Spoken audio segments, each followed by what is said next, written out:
Hello. I made a previous video about this book and record last year on my former channel, but on that video I didn't show the pictures in the book. This time I'm going to show the pictures. Now, this may have been the very best record that Peter Pan Records released. Now, sadly, the man who drew this comic book has died. He died earlier this year. He died on April the 28th. And his name was Neil Adams. Before I start this record, I want to ask my viewers to please subscribe. I'll appreciate it. And this is going to be a two-part video. The year is 1883. The hour is late, and the mood is fear, as two exhausted human beings crash through the underbrush and into a clearing. But there is no pause in their flight, for the baying of ravening hounds is hard on their heels. It's the baying hounds. See they come. No, Eric. Not if we can reach those trees yonder.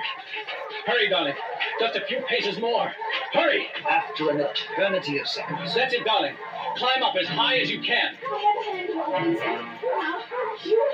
but the man knows his companion is not yet safe, and all caution is thrown aside as he reaches for a stout branch and prepares to defend his love when suddenly, boom!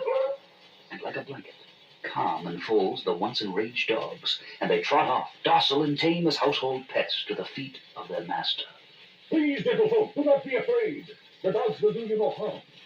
I am to blame entirely for this terrible incident. It was senseless of me to continue hunting after the sun had gone down. And please allow me to make this up to you in some way. The stranger's voice is openly friendly, but not till Erica is safely on the ground does the man Vincent reply. You are a gentleman, sir. But you may wish you had not so quickly called off your dogs when you learn who I am. Then please tell me. I can stand the suspense no longer. My name is Vincent. I am the nephew, the very proud nephew of Baron von Frankenstein. This is my fiancée, Erica. In that case, you are the new Baron von Frankenstein, now that your uncle is dead, which entitles you to the simple hospitality of my home for as long as you may desire. Please accompany me. You must. If you insist. You are very kind, and we are exhausted. With his fiancée safely mounted on the horse of their new friend, the tension of the previous few days falls away, and soon the party comes in sight of a magnificent castle. My home, Baron von Frankenstein, and yours, for as long as you would like to.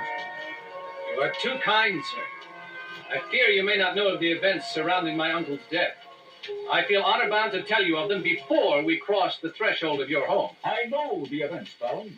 His experiments, the monster he created, the destruction the monster caused, and finally the enraged villagers who murdered, caused the death of your uncle. But you are merely his nephew. Aye, merely. But a Frankenstein, nevertheless. And tainted. The villagers were not satisfied to murder my uncle. They came to my home at the dinner hour. They howled in rage as they burned my home to the ground. And in greater rage as Erica and I escaped in the confusion. We had been pursued, hounded from that moment. Ah, here we are. My home. Yes, you are pleased, mademoiselle. This ordeal must have been terrifying for you. You must think a great deal of our young Baron. I love him, sir. And if needs be, I will die beside him. If we can just keep them from finding our... Oh, Vincent. What Erica is most worried about is that if it is discovered that I actually assisted my uncle at times and know all the secrets which supposedly died with him, our pursuers will double in number and surely destroy us. Please, Baron. Enough of this request. You shall go free. And after a comfortable dinner, we shall sip wine before my great fireplace, and all this will seem as though it happened in an opera book. Soon the new Baron Frankenstein calmly bathes, a calm which is broken by... Erica! Quickly, Vincent pulls on his pants and runs from the room. Erica! Erica, where are you? Erica! You need go no further, Baron. What you seek is through this door. Erica, is she in there? I thought I heard her scream. Was it Erica? His newfound friend stands in mute silence. Finally, Vincent brushes roughly past him and into the indicated room. What is this? It seems... Like a blast of cold air, the full impact of the room strikes Vincent Frankenstein. The room, except for minor differences, is the duplicate of his uncle's laboratory. The room in which his uncle created what became known as Frankenstein's monster. Explain this. No.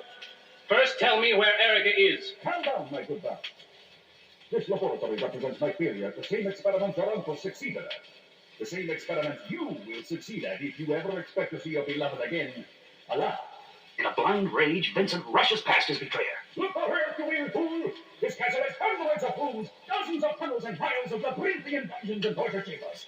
She would starve before you could find her. That is, if I put her in an obvious place, and not behind some secret panel somewhere. No, Baron Frankenstein, you will not search for your missing Erica. You will build me a man, a slave to my will, and will start now, or your beloved Erica will never see the light of a new day. All right. I'll do it.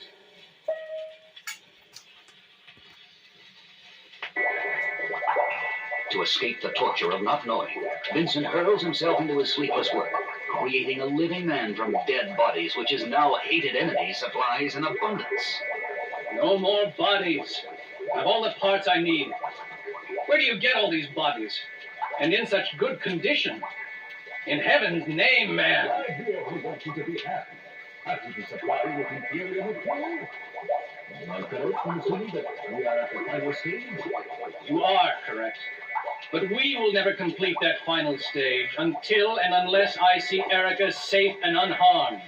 If I don't, I'll... Well, please don't get over it.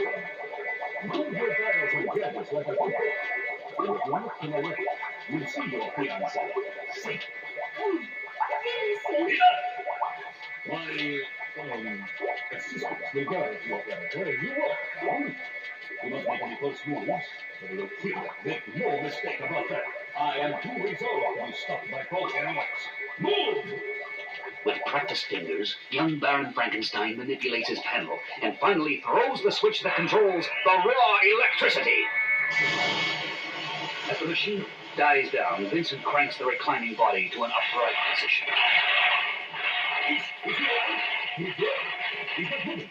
Not breathing. Give it some time. It could be hours before we know. An eyelid flutters open as the two men talk.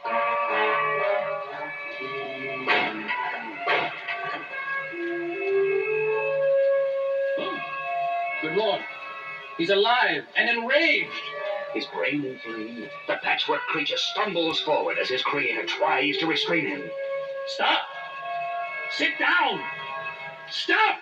Stop him, Harris! Stop him, or it will be your death! The two robed guards release Erica and lurch toward the raging creature. Some of him things before he reaches the door! But brute force cannot stop this monster. He smashes one guard and hurls the other with all his strength into the wall. And now he pauses. No one bars his path but the frail and beautiful Erica. Slowly he raises his eyes to hers and again moves forward. No! Stay away from her!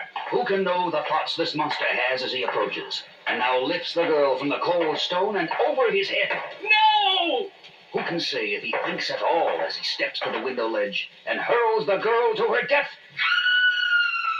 and walks away from this now silent room, leaving a man whose mind reels and heart shrills in his chest? Erica! Erica!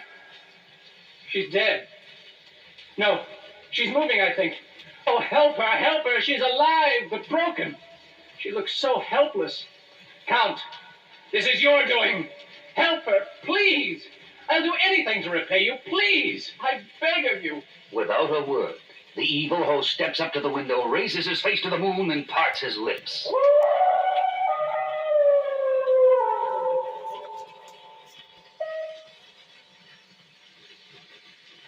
First, an answering growl drifts upward. Then a shadow breaks free from the darkness of the forest and trots quickly to the side of the moaning Erica. As it becomes more distinct to Vincent's unbelieving eyes, his worst dreams become reality. It has the form of a wolf, but its gray color, its bearing implies a more fearsome presence. The presence of the werewolf. It's attacking her, and she's helpless. No!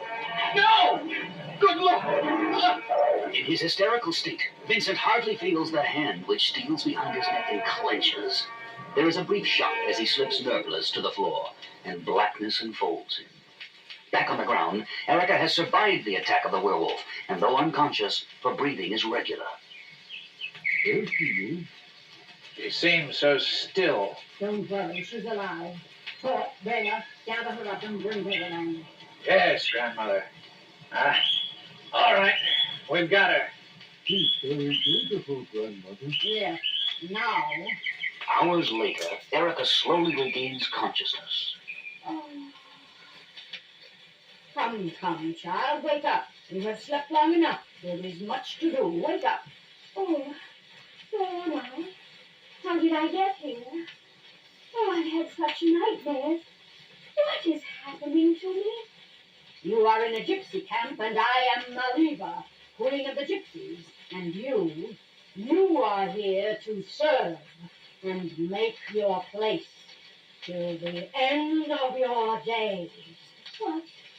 What are you saying? Oh, Vincent! Vincent, where are you? I need you. This is insane. Please, tell me this is all a dream. Girl, silence.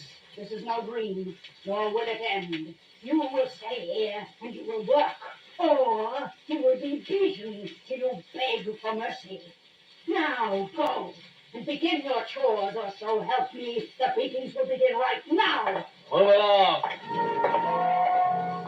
All through the morning and hot afternoon, Erica toils into the cruel discipline of Bela, Malida's grandson, as Malida herself watches with a baleful eye. That's it. Make her work for her king.